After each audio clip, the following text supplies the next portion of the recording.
someone from Europe, America, or like Latin America, I mean like from anywhere but but an Asian country, moving to China will be a life-changing experience and maybe a bit hard in adaptation. The place is so different that there I had my strongest culture shock.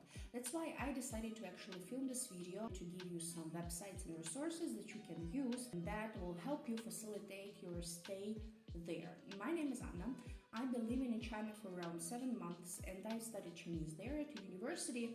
I think being at the university is easier because you are like a part of a community, you have people, you can ask for help or to clarify something. But if you travel on your own, it might be really hard. So I hope my video will help you a bit. So my first recommendation is to download WeChat before you arrive in China. WeChat is a social media or messenger. Most probably you've heard about it. From the first sight, it looks very similar to WhatsApp, but the thing is that it's just much more developed and there are more services and how you can actually use this application in China. You can also ask your family and friends to download it because that will be the only, I think, best option for you to communicate with them, because all other applications that we might use daily like Facebook, Instagram, WhatsApp, etc., they are simply blocked and they do not function in China. So if you still want to use them, you need to download a VPN.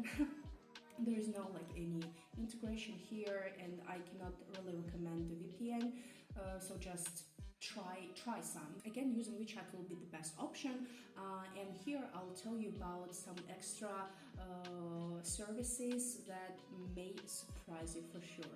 The first thing is WeChat Pay. You can actually use the WeChat Pay function to pay for everything. I mean literally everything. So if you see like an elderly woman outside of your like apartment selling vegetables or fruits or whatever, she will have her WeChat QR code attached somewhere, so you can just go scan it with your phone and automatically pay for something you've just bought. Or you can use a taxi and the taxi driver would also have his WeChat QR code there and you can scan it and pay for your ride. So it's super useful. It saves you from, keeping cash with you all the time, etc. And of course, and also it saves you from getting fake money from taxi drivers, which also happens. So be careful, use WeChat. I think it just facilitates everything. The next thing I love about WeChat is that they have these mini programs like games, etc. But the thing that I really appreciated is that you can actually compete with your friends, for example, in sports activity or who's like made more steps during the day. And I think it keeps you active and healthy and just like a game, so it's fun. The next feature is super good because it's called WeChat Translate. So basically when you chat with somebody on WeChat, for example, it's a Chinese person and your Chinese is not as good to understand everything they're saying or they are sending to you, and you can use this translate button and you will get the message translated into your own language or into English. And it's amazing. The translation is quite good, so you understand what they are saying. And I mean, it's just like the best thing because it's tiring to open an additional like application to translate something, but when you can do it in one application, it's just the best thing ever. And finally, official government organizations, they also have their accounts in WeChat, so you can access them and even book some services that you need or ask them a question, which I think also nice. As I said, most of the applications we use daily, they are blocked in China, and YouTube is not an exception, and that's the reason why there are their own video platforms in China, and I will tell you about 2 of them. The first one is called Bilibili. A very funny name. There they have plenty of videos. The platform actually looks similar to YouTube, I guess, and they also publish there like all the TV shows. Another platform is called Youku platform, and it is considered to be the biggest platform, like video platform. So check them both out, especially if you learn Chinese and you maybe wanna find some Chinese bloggers. So if you wanna make some food delivery, to book a hotel or basically buy like a movie ticket, you can download an app called Meituan and you can do it all in one application. The delivery here is super fast. You can get your food delivered at your door and all the delivery men, they use motorbikes and they are everywhere in the city, so no problems here. You might know about AliExpress, that it's a Chinese site, and most probably you can guess that this website is super popular in China. But how big my surprise was when I found out that almost nobody knew about the existence of AliExpress at all in China. But the thing is that they have a website called Taobao, and this website is something else. I mean, like, if you're a fan of shopping and buying all the things that you maybe don't need in your life, that's the best place. But not only for the things that you don't need, but also like for clothing, food, like literally anything, furniture. I mean, the only thing you cannot buy like an apartment there, most probably. Since most of the products are already in China, the delivery is super fast. I think the longest I waited was about 5 days, and maybe only because there were some weekends. But usually they deliver for 2-3 days and even faster. I was quite surprised by that.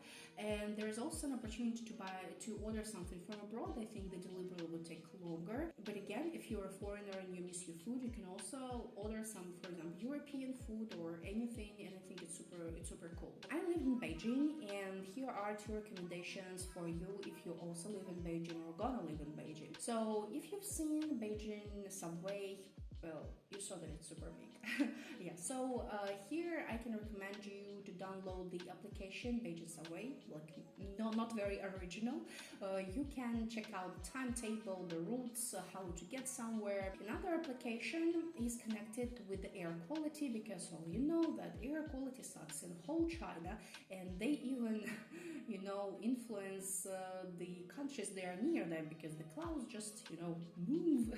And it's said for Japan, probably in other countries near China. So since Beijing is the dirtiest city ever, because it's surrounded by mountains, they have lots of plants, etc., and the air is just stuck inside. In order to understand which mask you need to wear, or if you maybe need to stay at home or maybe leave the city to stay alive, I'm just joking, you need to check the air quality index. This index will tell you what pollution there is in the air and will help you choose your mask. Because well, they have fabric masks, they have medical masks, but sometimes they have masks with filters that protect you from certain pieces in the air, and it's good to know which one to use to stay as healthy as possible there. Well, I'm still alive. I lived in Beijing for 7 months.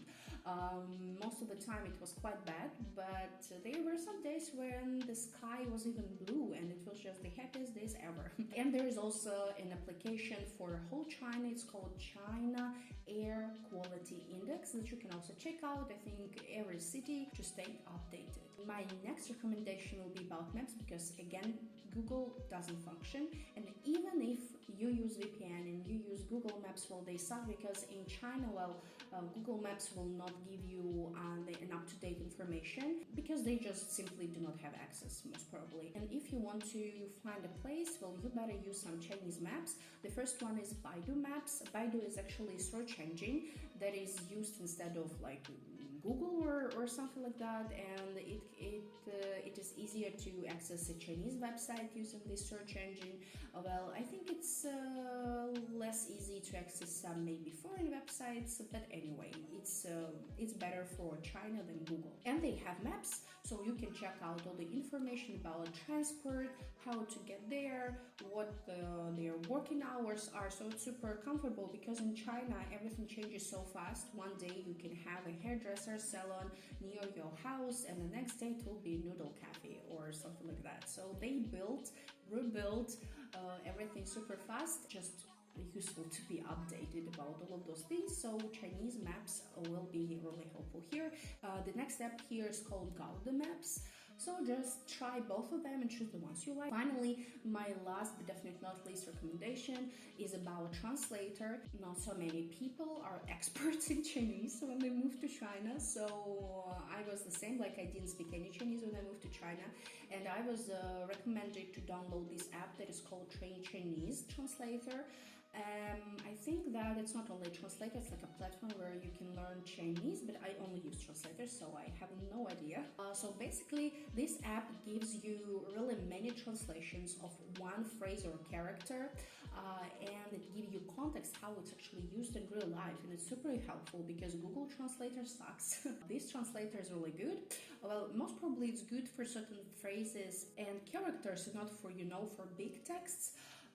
But anyway, yeah, if you have a problem with understanding or looking for a word, then yeah, and they also explain grammar. So if you for example check a grammar structure, they will also explain like how it works. So I think it's excellent. That's it with my recommendations. Please let me know if you have your recommendations and which websites or resources you use when living in China. Again, if you're interested in China, check out my videos about this country, culture shocks, etc.